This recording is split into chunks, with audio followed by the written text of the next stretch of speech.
ভূত কেউ বিশ্বাস করে, আমার কারো কাছে অবাস্তব। তারপরও ছেলেবেলায় একটা সময় কাটতো নানি দাদিদের কাছে ভূতের গল্প শুনে। সেই ভূতের কাহিনী যদি সত্যি হয় তাহলে বিষয়টা কতটা ভয়ঙ্কর হতে পারে। এমনই হাড়হিম করা ভৌতিক ঘটনা ঘটেছে ফরিদপুরে, যা নিয়ে এলাকায় তৈরি হয়েছে ব্যাপক চাঞ্চল্য।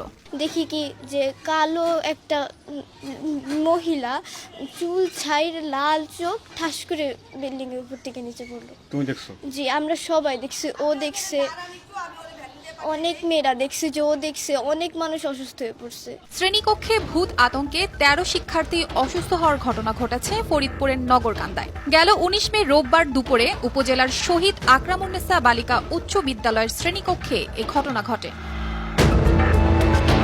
ভুক্তভোগীরা জানান, বিদ্যালয়ের 4 তলা ভবনের একটি শ্রেণীকক্ষে অশরীরী কিছুর উপস্থিতি দেখতে পেয়ে শিক্ষার্থী